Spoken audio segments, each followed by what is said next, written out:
Eating fresh pineapple is just such a great treat. When I get to share recipes using pineapple, I'm always thrilled. Hi, I'm Anna Olson, and welcome to Sugar, and it's desserts with pineapple. Tropical nougat glacé, this frozen bomb filled with caramelized hazelnuts and candied fruit is perfect when you've got company coming over. But first, pineapple carrot cake. Super easy to mix up, a great treat to have midweek. So I'm going to get right to it. With some light brown sugar, 3/4 of a cup, packing this golden sugar in there, and some vegetable oil, a little bit of maple syrup. This is one of my little tricks to this recipe, that the flavor of maple syrup really gives this cake a lot of body, and it's been probably one of my more popular wedding cakes that I've done, believe it or not, because everyone loves carrot cake. So when you have to feed a crowd, this is great. Whole eggs and some grated ginger. Now, before I get to grating the ginger, I want to show you this fresh pineapple.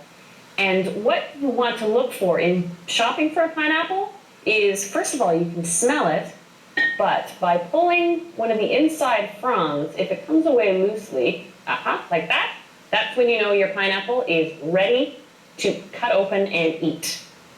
So yes, the ginger, that's what I want to do. Fresh ginger. Another zip to add to this cake recipe.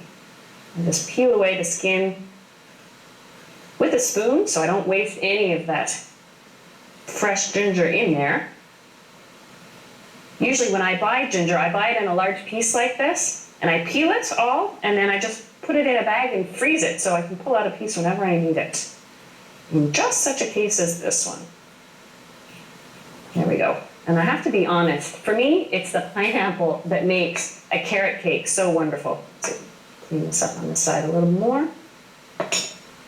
It adds so much moisture and so much flavor. That's what I look forward to when I bite into a piece of carrot cake, is that fresh pineapple.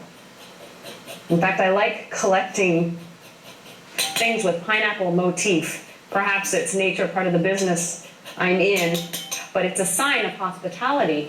When sea captains would come from tropical visits, they would bring home things, exotic things such as pineapples. They put it on their front gate post, and that would be the sign for everyone in the community to come over and welcome the captain home. So that's why you often see that over doorways and used as gate post markers.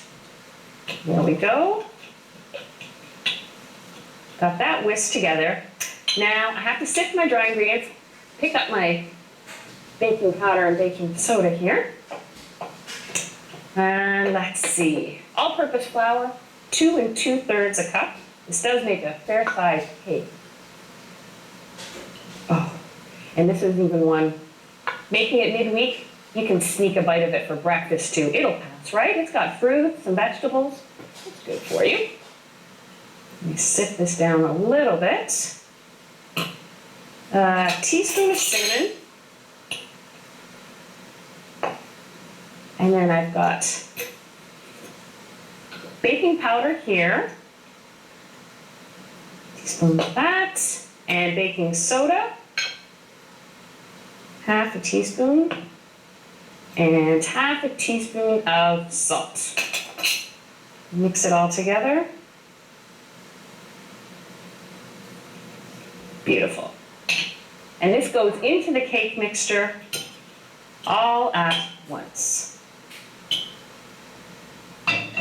I'll start with the whisk and move to the spatula.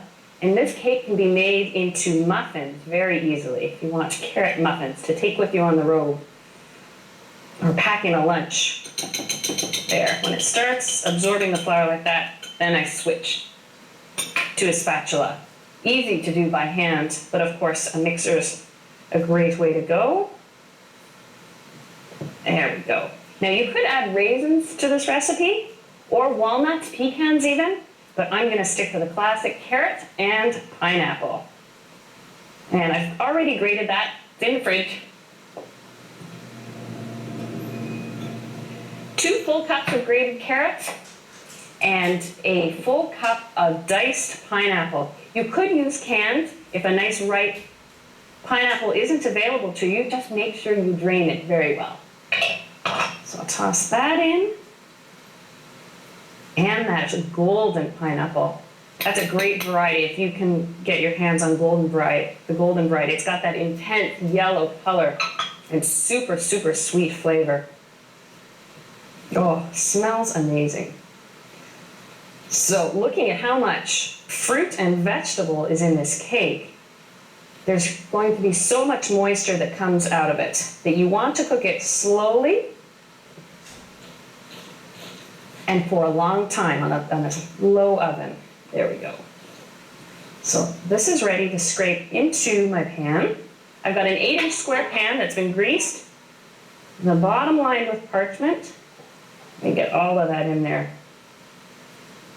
I want to be able to bite into pineapple every time I slice a piece. Every single bite should have a little bit of pineapple in there. Spread it out. Ooh, perfect.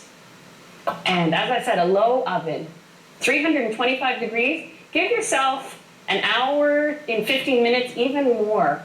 In the center of the oven. Test for doneness by inserting a skewer into the center of the cake. When it comes out clean, then it's done. And where would carrot cake be without a cream cheese frosting? I've got cream cheese here and a little bit of softened butter. Now, yes, you can use low-fat cream cheese to top this cake, but you do need the butter to add firmness for the icing to set when you cut into it. So just cream that together. Add just a touch of vanilla for that familiar taste and cream cheese frosting. And then adding icing bit by bit, icing sugar I should say. I'm going to create this icing. And this has already been sifted, so add a little at a time until you get just the consistency you want.